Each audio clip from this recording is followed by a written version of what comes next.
What is going on, guys? GregglesTV. This is a review for the new G3 budget smartphone. It only goes for $200, and if you order from their website, you get 2-day free shipping through FedEx. But anyways, what comes in the box when you get this phone is the G3 smartphone. You get a TPU case, which is a clear looking case, a Type-C to 3.5 millimeter audio cable so you can listen with headphones, USB power adapter and USB-C charging cord, quick start guide, and 3 free months of Mint Mobile. They give you 8 gigabytes of data with unlimited talk and unlimited text. I've reviewed this service.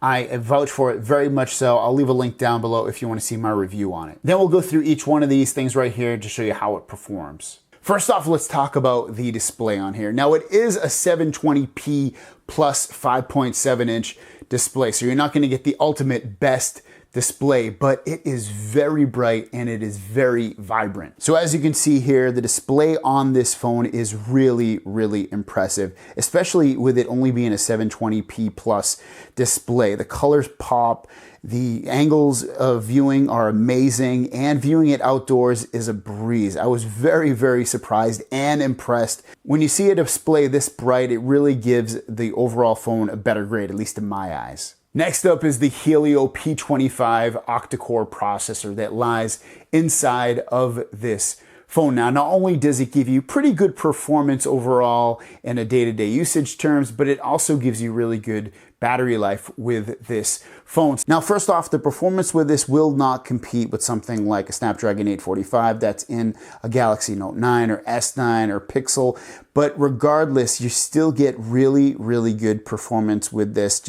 It's pretty snappy for the most part. There's some slight lag, but overall, you still can do day-to-day usage things really, really easy and quickly. Now, gaming on this does perform pretty good as well. If you're concerned with being able to game, you definitely can game on this. Obviously, it won't be able to compete and perform as well as the premium smartphones that are $1,000 plus, but remember, this is a $200 phone. Now, this phone does have 4 gigabytes of RAM, which is still pretty impressive, especially when that matches the same as phones that are way more expensive than this, such as the Galaxy S9, the Pixel 3 and 3 XL, and then definitely the S8, S8 Plus phones from a couple of years ago. So 4 gigabytes RAM, it definitely performs well.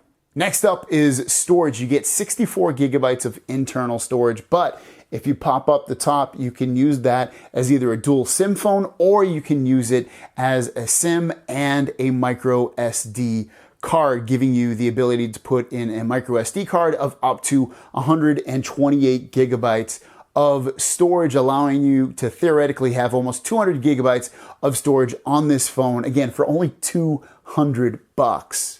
As for software, it is running Android 8.0 on here, so it's not the latest and greatest, but it's still fairly recent for what you get with Android. And then within the operating system, they do have some cool things such as face unlock, which allows you to unlock the phone with your face. They also have a fingerprint sensor on the back, which works pretty well. It's not the best fingerprint sensor, but again, it's pretty accurate when you place your finger on there.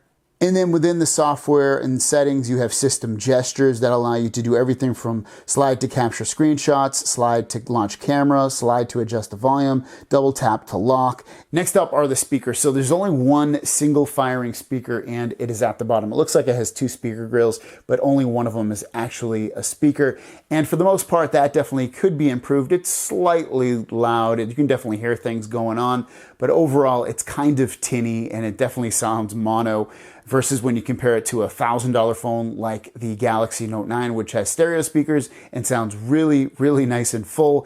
This sounds, again, a little bit tinny, but it's still a huge price difference. Now, that is a place they've cut back with the sound, but overall, it still sounds decent to where you can hear what's going on.